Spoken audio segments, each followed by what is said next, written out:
अल्हम्दुलिल्लाहि रब्बिल आलमीन सल्लल्लाहु अला मुहम्मद सल्लल्लाहु अलैहि वसल्लम। ये कुरान पाक मेरे हाथ में है और जब शुरू में हम खोलते हैं तो इसमें अल्लाह के अस्मा इलाही इसमें एक एक ज़िक्र है, हुवल्लाहुल्लज़ी ला इलाहा से लेकर अर्रशीद जल्ला जलालू। जब हम आखिर में जाते हैं तो इसमें आप सल्लल्लाहु अलैहि वसल्लम के अस्माए गिरामी आ जाते हैं, मुहम्मदुन अहमदुन, फिर आखिर में ये नबी पाक के भी इतने ही नाम हैं जो ज़िक्र हैं। बहुत सी कुरान पाक में इनका जो है ज़िक्र है। नबी पाक के अस्मा इलाही, ये आप सल्लल्लाहु अलैहि वसल्लम के लक़ब हैं, वो ये सारे अस्मा इलाही हैं। इसी तरह मैंने किताब जो है अभी रमज़ान शरीफ में तरतीब दी थी, ये उसके छप कर आई है, दरूद व सलाम का हसीन मजमुआ 7 दिनों की 7 मंजिलें। इसमें भी मैंने ये लफ्ज़ मोहम्मद के 99 नाम दे दिए हैं। इसको पढ़ने का तरीका बहुत सी माएँ बहनें मेरे शागिर्द पूछते हैं, आज वो तरीका मैंने बताना है और आपने अपनी ज़िंदगी में शामिल करना है। मेरा बेटा हसनैन मुआविया का नंबर इसमें स्क्रीन में आ जाएगा और उससे आपने PDF में ये मंगवा सकते हैं ये किताब।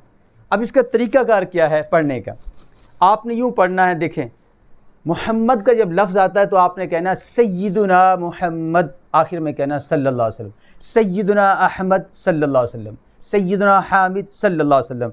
और जब आखिर में आपने लफ्ज़ पढ़ना रसूलुर रहमा तो आखिर में कहना है वसल्लल्लाहु अलन नबिय्यिल करीम मुहम्मदिन व आलिहि व अस्हाबिहि अजमईन।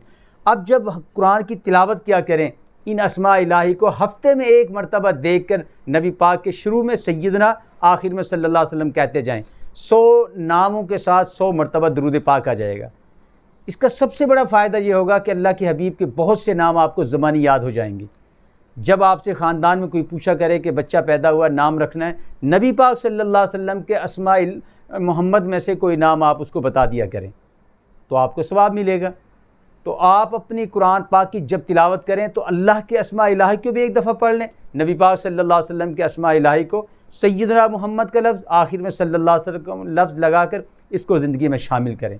आपके ज़िंदगी के बहुत से मसाइल इन कुरान पाक की तिलावत के वक्त जब आप नबी पाक के नामों का तकरार करेंगे, अल्लाह के अस्मा इलाही का तकरार करेंगे, आपके मसले हल होना शुरू हो जाएंगे। आपको मांगने का तरीका आ जाएगा। हमें यकीन जाने अल्लाह से मांगने का तरीका नहीं आता। आज कोशिश मैं कर रहा हूँ कि जितनी भी आपके सामने मैं बातें रखूँ, अल्लाह पाक से मांगने का तरीका मैं आपको सिखा दूँ। अल्लाह के अस्मा वो अपनी ज़िंदगी में शामिल करें, नबी पाक सल्लल्लाहु अलैहि वसल्लम के अस्मा को अपनी ज़िंदगी का हिस्सा बनाएं। चलते फिरते आपको इंशाअल्लाह ताला ये याद हो जाएंगे। मुहम्मदुन सल्लल्लाहु अलैहि वसल्लम, सय्यदना हामिदुन सल्लल्लाहु अलैहि वसल्लम, सय्यदना कासिमुन सल्लल्लाहु अलैहि वसल्लम, ऐसे तकरार करते जाएं। अल्लाह पाक इन अस्मा इलाही को हमारी ज़िंदगी का हिस्सा बना दे, हर मुसलमान की ज़िंदगी में ये शामिल हो जाएं। अल्हम्दुलिल्लाहि रब्बिल आलमीन।